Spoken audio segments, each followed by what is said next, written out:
Let me welcome to the show somebody that's out there lobbying and helping people shape their campaigns so that they can win, exacting their political power, teaching civics, Sunday civics, right here on SiriusXM Urban View, 9 a.m. Eastern on Sundays. Let me welcome the great L. Joy Williams. Hey, Hi. everybody. Hey. Hi. Hey, everybody. I miss y'all. Yeah, you are missed as well. I was just saying what a ray of sunshine you are. Yes. Oh, Hi. thank you. Hi, thank hi, you. hi. Thank you. So the story, which I didn't cover too much, because to be honest with you, like Trump, I'm kind of like, there's nothing to talk about until there's something to talk about. So when there's something to talk about, Illinois, I'm going to talk about Illinois. I'm going to bring the people on from Illinois that's getting the reparations. All right, something's going on in Rhode Island. Let's talk about Rhode Island because there's an actual thing that's happened. Right. What San Francisco, talk about it. So, what's interesting is the reason I reached out to you, because there's always this like misrepresentation, one of like NAACP, and you and I have had conversations about NAACP before, right? Like, there's what the national organization supports, what branches do, and sometimes branches be off doing extraness, because we're all led by volunteers in our particular communities. But it just struck a chord with me. Not only the San Francisco branch putting this out, and then our president and CEO, Derek Johnson, putting out a please do not be confused. NAACP supports reparations in cash and programs and housing and land, like all of the things. We want it all, right? Like that's, across the board. And then I saw that what you just played, I saw that on TikTok as well. And it's actually what prompted me to reach out to you, because I'm like, oh my God, yes. I was like, there's so much other stuff in terms of building political power that you need to know about in order to get what we're demanding. And it's not only in terms of the reparations, but whether it's voting rights or any other thing. And is always connected, as you got, you and Dr. Carr do, is just like, it's the economics and the political power. And, so all of that together.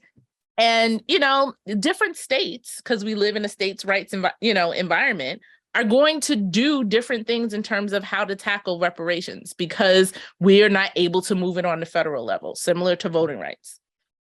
And so go ahead. No. And so they put, San Francisco is, there's, confusion in terms of them not supporting it, or saying that it's not realistic that it's actually going to happen, which I think was, one of their main points is like, out of all of the recommendations, let's focus on the ones that are most likely to happen rather than a cash, like a check for each of us to cash. And just this confusion that happened in terms of national NAACP's position, when national has that position.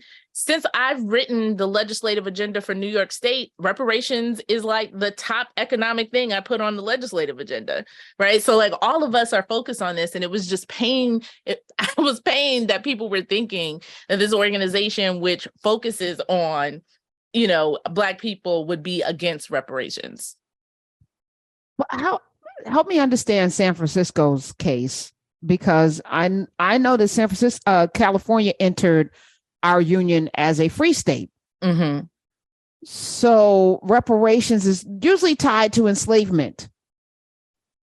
Well, I mean, although I don't think it should be. I think it should be the whole thing. I think it should be Jim Crow, redlining, right. Enslavement, everything should be there. Yeah.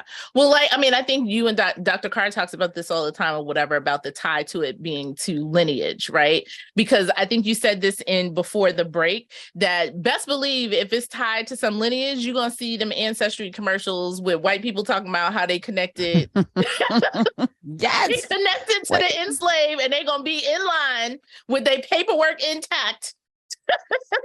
You know what's crazy? I forgot what I was reading yesterday, because I'm inundated with so much information, which is why I forget so much as well. But that's what it was. So I was breaking down the whole. Jon Stewart had this clip that was going around. It was from last year, which I'm not going to play because it's too long, but I might play it. Maybe I should play it.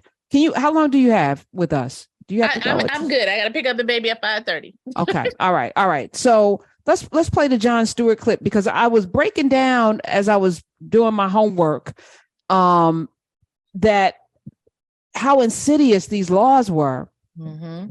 Matter of fact, I want to do that when we come back, because I actually have to get the sheet, because I wrote it down. I don't want to misspeak on this, but when you think about, first of all, 4 million people were freed, right, from freed themselves, because most of them took up arms and fought, right, got free. It was illegal for them to read, so the ones that could read, very, very limited.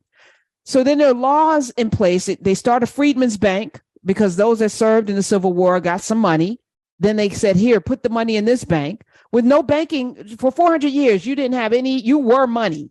You didn't have any understanding of how this system's banking works. So, of course, the speculators came. It's like, oh, we have millions of dollars. Can you imagine people formerly enslaved were able to cobble together millions of dollars? They put all their hard-earned money in a bank only to be squandered. So there's that needs to be repaired, right? But then you have these land grants. You give out land to immigrants, folks that are coming over here from Germany and from all these other places. And you're saying you have to fill out this in order to get this land, but you can't read and write. And where do you even go to file? So what you do with Sunday Civics in terms of empowering us, I'm saying is like a dereliction in our system of preparing people to even fill out the forms. And why, like, we have to fight with the census. Although I feel like, there's something nefarious about all these damn categories, but it's really about allocation of resources. And it's meant for you to distrust it so that you don't fill it out, so that your community gets nothing, so that you have like 50 kids in a class because you didn't fill out the damn census, and they don't tell you that that's why you need to fill it out. All you're thinking is they got my information. They already got your information. They already got it. Right. So it becomes super frustrating, but I can't blame the ignorant. Right. At the same time, because it's willful. It's willful. Like, we should be teaching civics in grade school. Mm-hmm. Mm-hmm. And that's the reason why I try to focus this on talking about this is how the process works. And, people challenge me all the time and say, you just teach what's supposed to happen. And, it doesn't always work like that. I was like, yeah, but you have to know how it's supposed to work and know how the system is laid out. Also, how people manipulate it so that you can chart a course for yourself. And like, you have to know all of those things. I used to say that to Bernie people who would complain about stuff. I was like, you know what Obama did? They learned how the primary process worked, and then they worked that system in order for him to get the nomination. Same thing, right? Like, you learn how the process works in order to do this.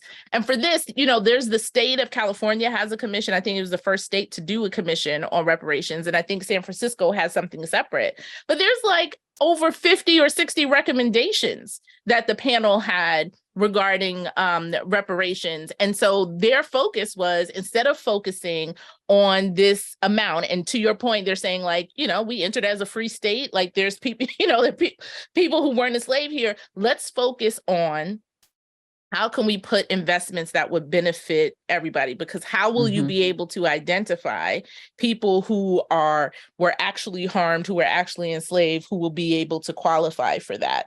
Versus if we can invest in all of these other recommendations, that could uplift people overall. And it made me think of voting rights. Because I'll tell you a story, Karen. I'm on a Zoom meeting, and people are yelling at me that because I have great relationships with Schumer and Hakeem Jeffries and all of them, that, what is the Brooklyn NAACP doing about voting rights so that we can get voting rights on a federal level, because, they still haven't, clinched that vote and, all that stuff. And I said, did you know we led a whole campaign this past year? We passed the New York State Voting Rights Act. New York State. In fact, we actually sent you lots of emails to ask you to join us on the lobby days and the calling electeds and everything about, and calling the governor, because there was a situation where it wasn't going to get passed. So like, we invited you to be a part of that process. So I understand, yes, it's a political problem as to the reason why we don't have it on a federal level, but we were able to do it on the state level, and we actually invited you to be a part of that process. we actually, like I said, those of you who support reparations that live in New York and yell at people like us from New York, there's reparations bills that have been introduced in the New York State legislature every year, at least since I've been involved in politics. We invite people to be with us on our lobby days and engage or whatever. And yet y'all yelling at people who have proximity or relationships to elected power and saying, we're not doing this on a federal level. Fool, you live in this state Right. and here locally, like, come Right. and be a part of this. But no, you want to yell. Well, as it's to the easier. system It's diagram, cathartic, right? rather than actually get some stuff done, because that's hard work.